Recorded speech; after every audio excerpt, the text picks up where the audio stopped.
हम कहते हैं कि मुस्लिम पॉपुलेशन का फर्टिलिटी रेट बहुत हाई है, और यह बात सही है।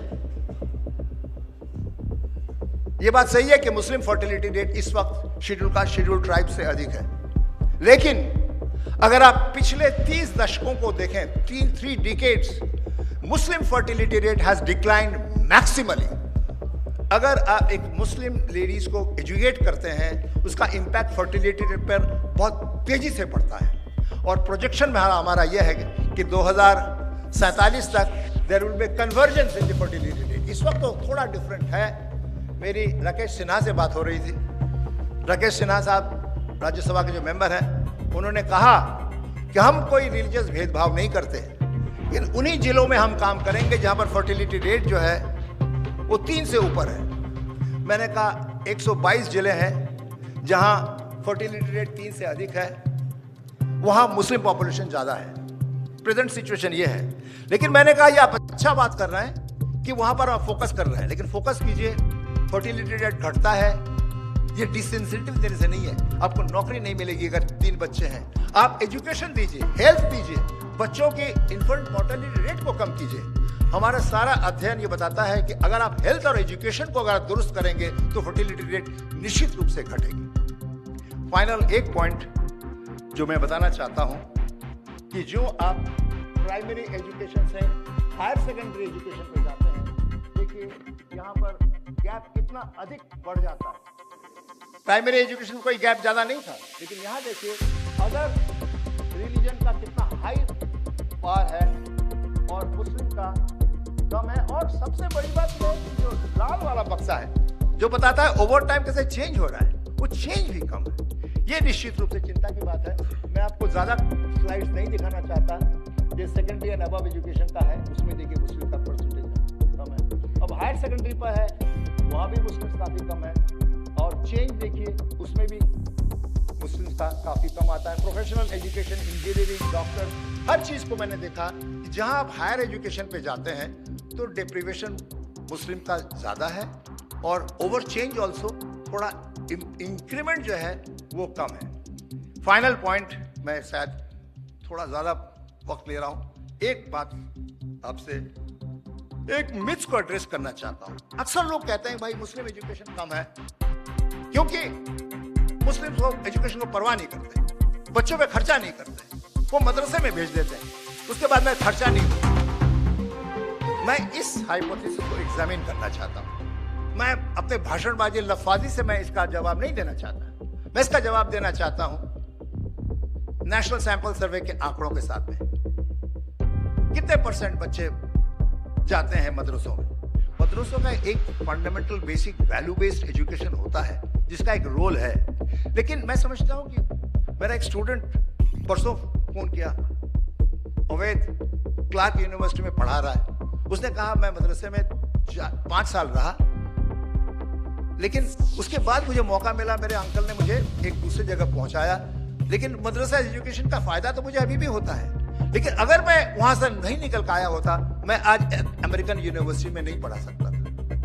मैंने क्या किया, आंकड़े देखा है कि मैं स्किप कर रहा हूं क्योंकि मैं नहीं चाहता कि आपका ज्यादा वक्त दूं। बाकी एक बात मैं बताना चाहता हूं कि मुस्लिम का ड्रॉप आउट रेट बहुत अधिक है। सारे कम्युनिटी की तुलना में मुस्लिम का ड्रॉप आउट रेट बहुत अधिक है। ड्रॉप आउट क्यों है? नेशनल सैंपल सर्विस की वजह बताता है। 25% मुस्लिम बच्चे ड्रॉप आउट इसलिए करते हैं कि उनके पास पैसे नहीं है, they can not afford it.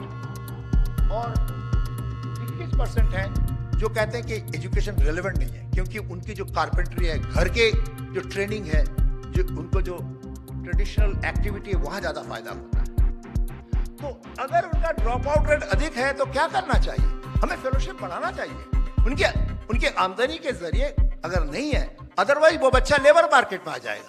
इसीलिए मैंने कहा है कि भाई फेलोशिप की अमाउंट अगर आप कम करें, उनका नंबर अगर कम करते हैं, तो आप इक्वल एजुकेशन की बात आप नहीं कर सकते। सॉरी, मैं फाइनल पॉइंट पर भी आ रहा हूं। हम देखते हैं कि मुस्लिम बच्चे जाते तो हैं प्राइमरी स्कूल में, लेकिन वो सरकारी स्कूलों में, मदरसे में, थोड़ा मदरसे में है, लेकिन वो प्राइवेट स्कूलों में नहीं है, अनएडेड स्कूलों में नहीं है। मैं नहीं कहता प्राइवेट स्कूल बहुत अच्छे हैं, लेकिन जहां इनकम लेवल बढ़ता है, हाउस होल्ड अपने बच्चे को प्राइवेट स्कूल में भेजता है, तो कुछ तो बात होगी।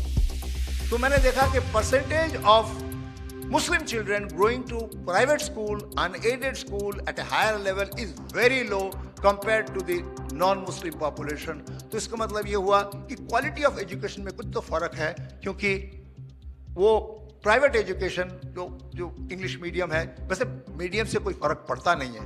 मेरी मीडियम जिंदगी भर हिंदी ही रही है, लेकिन आजकल हिंदी में गड़बड़ी आ रही है।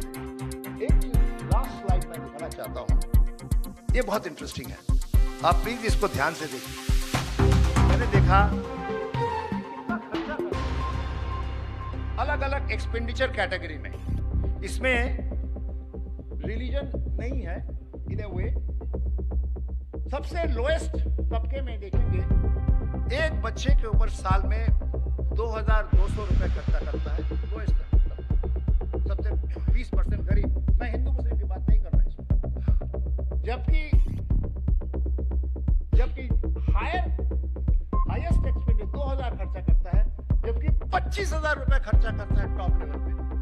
25,000 तो हाईएस्ट, 20% की बात कर रहा हूं। हाईएस्ट अगर 2% को लें तो साल का एक्सपेंडिचर उनका 5 लाख है, जो कि किसी दूसरे जगह बढ़ाते हैं। तो लेकिन एक्चुअली देखिए 2000 रुपया खर्चा करता है।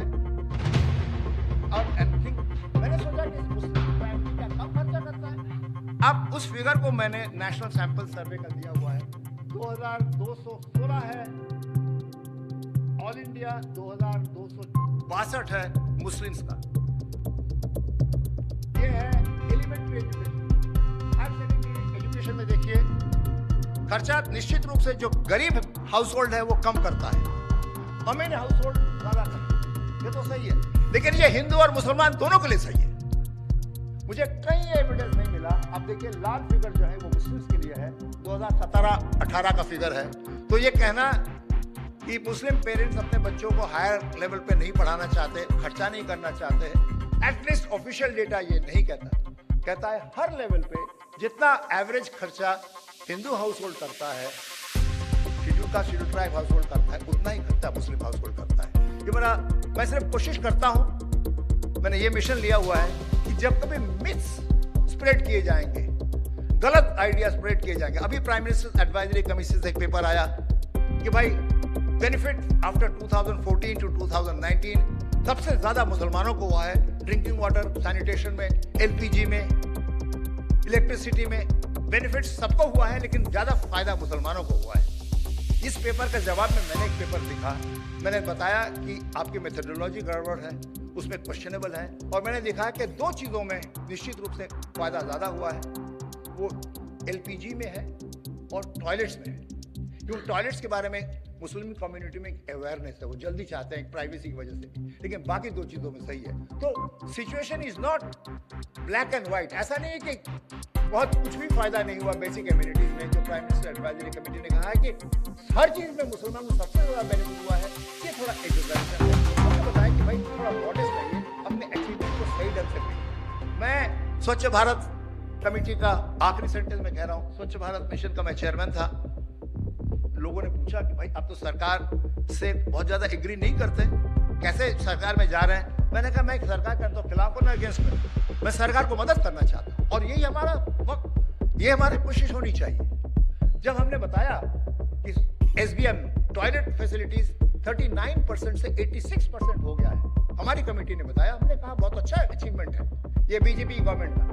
लेकिन जब मुझे सेक्रेटरी ने कहा चले हम लोग टेलीविजन पर अनाउंस करते हैं कि 100% हो गया, मैंने कहा ये मेरा काम नहीं है, 100% मैं नहीं कहूंगा, क्योंकि मेरा आंकड़ा ये नहीं कहता। इससे मुझे लगता है हमारी कोशिश यही होनी चाहिए कि जो सही दिशा में जो आंकड़ों का एनालिसिस करें, बताएं, और सरकार को हर वक्त मदद करने की कोशिश करें कि अगर आपने स्वच्छ भारत मिशन को सक्सेसफुल बनाया, अगर अभी आप विकसित भारत का मिशन को सपना दिखाया है, इसमें कमिटमेंट है, हाईएस्ट लेवल पे इसके एक मिशन है, उसे सफल बनाइए, और हमसे सबकी सहायता आपको मिलेगी। हम इसमें मदद करेंगे, जितने एकेडमिक्स हैं, जितने सिविल सोसाइटी ऑर्गेनाइजेशंस हैं, जितने कंसर्न सिटीजन हैं, उस निश्चित रूप से इतने बड़े एम्बिशियस टारगेट जो हमारे प्रधानमंत्री ने दिया है, उन्हें निश्चित रूप से मदद करेंगे और इसको सपने को सफल बनाने की कोशिश करेंगे। शुक्रिया।